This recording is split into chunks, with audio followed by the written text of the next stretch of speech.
G'day Nomads, Kev Craft here. We're about to watch how a bloke brews beer while he's living in his bus travelling around Australia. But before we do, just like to say a massive thanks for all of your support. It's been incredible. Please, if you haven't already, subscribe to our YouTube channel and you'll help us even more. So that's enough from me. Let's listen to Phil and hear how he brews beer. Okay, let's go. I must be one of the craziest people around to brew my own beer while I'm travelling. It came about from something I was doing. This fermenter here is 25 years old, but it still works. It does the job. So it's, obviously keeping it clean. That's one of the big things. So I got that at home when I was packing up, and it was like, why not? Let's give it a try. I'll make room for it, and it's going to be a cost saver. You know, warm day, I like a beer, so let's try it. From when I was going 25 years ago, it was glass bottles, putting caps on and stuff like that. That's totally changed now. We're on plastic reusable PET bottles, specially designed for brewing. You don't even have to replace the caps every brew. So you're doing a lot of recycling. So basically, making it simple these days, all I'm doing is using kits.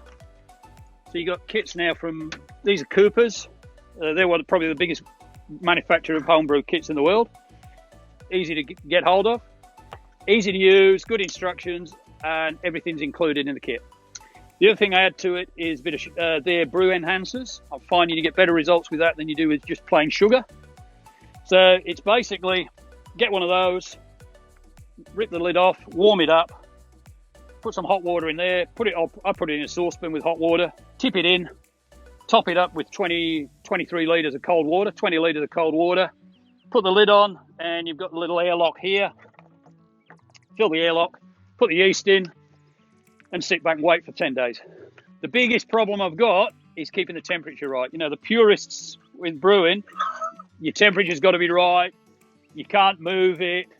You can't do this, you can't do that. I'm proving, hey, I can get an acceptable brew while I'm traveling. My best effort was my 3-state batch. I called it the 3-state batch. I said it brewing in WA. It was bubbling away while I came over the Nullarbor. I bottled it in South Australia and drank it in Victoria. And it was okay. It wasn't the best. I've had some problems with high temperatures in summer. So you're trying to keep your temperature down in summer.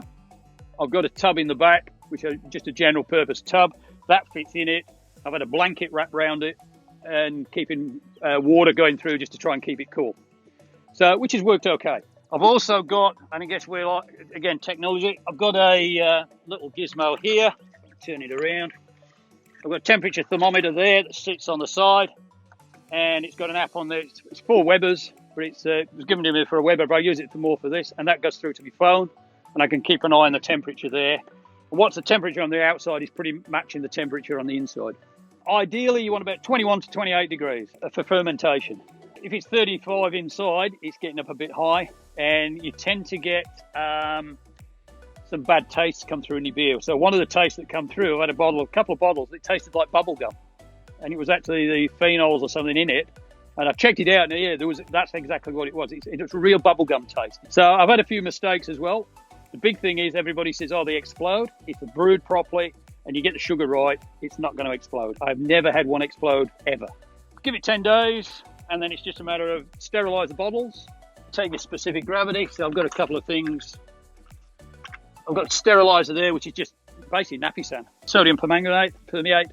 It's basically Napisan, but it's a purer version of it. Sterilise that before you ferment, sterilise your bottles before you put any beer in.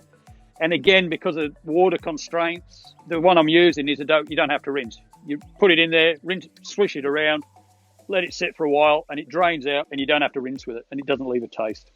I've done a few mods for the road. I checked the specific gravity of it, so I've got my specific gravity hydrometer there, and obviously I've made that so it travels. That I can put under the tap, decant a little bit of beer off, put this in it, and just check the specific gravity. Once that's right, then it's time to bottle.